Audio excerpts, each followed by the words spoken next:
guys doing? Hey!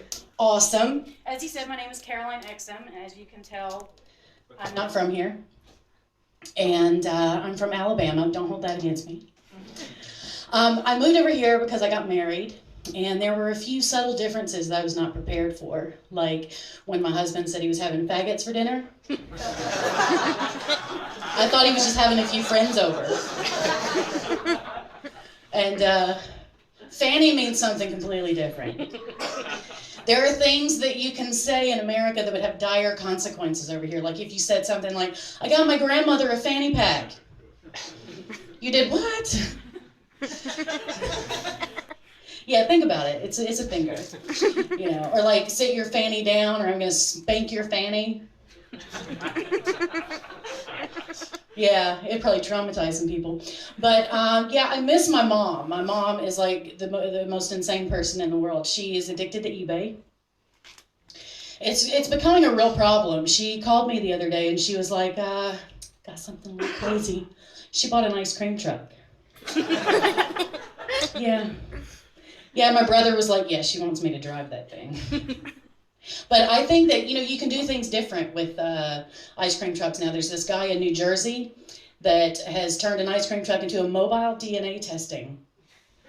I think this is great. Little kid on the sidewalk like, hey, Daddy, will you buy me an ice cream? He's like, hang on a minute. Maybe I ain't got to buy you shit.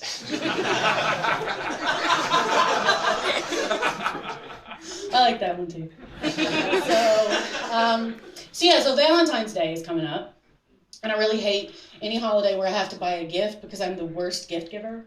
Because I'm always broke. I'm always constantly broke. I have to buy people things at like the pound shop. And then I feel like I have to apologize as I'm giving them the gift. I'm like, yeah, it's a fragrance set. Just ignore the High School Musical part. You know, it'll smell all right in 50 years. But they always, every time you give somebody a crap gift, and they always say the same thing, right? They just, well, it's the thought that counts. Well, give me back my damn pound. Next time, I will just think about giving you a gift. Happy birthday! I thought about buying you a Porsche. But let's see what else is going on. I'm not a morning person. Okay, that's one of the reasons why I like doing comedy, because it's a nighttime gig. You don't ever hear people, they're like, I gotta get up early, I'm going to a comedy show. It's gonna be awesome. But I have a friend that has to be at work at like 6 o'clock in the morning, and I'm like, I don't even think I was up, I've never been up that early since I was born. I don't even think I was born in the morning. I was like 5 years old, stumbling into kindergarten with a little cup of coffee and sunglasses, going, don't even fuck with me about the ABCs right now. Big Bird is way too intense for 10 o'clock in the morning. You guys know Sesame Street? You guys know Big Bird? Yeah. Cool, because what bothered me, and I'm going to share this with you because we're close friends now. It always annoyed me because Big Bird had his friend Snuffleupagus, right? And for years, they denied Snuffleupagus existed. He was like, I went to the park with Snuffleupagus. They would be like, Big Bird, no you didn't. But what bothered me is they're telling a 9-foot canary that there's no way an elephant just lives right around the corner. But since I'm not a morning person, so I do drink a lot of coffee, because if I don't, then I will slip into a coma. And my worst nightmare happened the other day, okay? I was staying over at a friend's house, and she's like, well, all we have is decaffeinated coffee, but that's better than nothing, right? I was like, that's like telling somebody just severed their arm, all you have is a Band-Aid. It's not the same thing.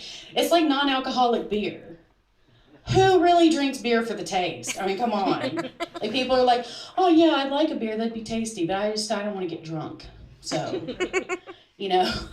I mean, are there people that are like, yeah, I like shooting up, but I don't really like the effects of heroin, so I just use water. Don't want to look all uncool in front of my junkie friends.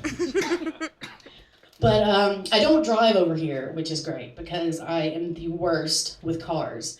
My brother said it's because I won't change the oil, but the oil doesn't try to change me. So we're good. I think I found out my problem with the names of the cars I'm choosing. Like, for instance, my last car was a Mazda Protege. And if you look up Protege in the dictionary, it's someone in training, someone learning. So my car's in training to be a car. And I'm not good with the encouragement. I turn into like a naggy Jewish mother. I'm like, you'll never be like that car. Why can't you be that color? Look, that car's air conditioning works. Why doesn't yours? Look at that car. That car's going somewhere. We're not. We're on the side of the road. But it's better than the car before that. The car before that was a Mirage. It didn't even exist. My friends were like, hey, we thought you got a new car. I was like, I did. It's a Mirage. And they're like, yeah, we thought you had better imagination than that. But I'm going to leave you guys with this. You guys watch The Walking Dead? Yeah. Cool. So you're familiar with the concept of zombies. I had a friend cancel plans on me. It was the biggest bullshit reason. She's like, I can't do anything. I feel like a zombie. I said, that's not actually accurate, because compared to other things, zombies are pretty fucking determined. There might not be a lot going on in their minds, but there's nothing standing between them and their insatiable hunger for your brains. So I think it should be turned around to a positive, right? Oh my God, did Karen really finish that all in one day? Yeah, dude, she went at it like a zombie. Or like two girls talking about a new guy. Girl, tell me about this guy you're dating. Girl, he is a zombie in the bedroom. Thanks, everybody. That's my time.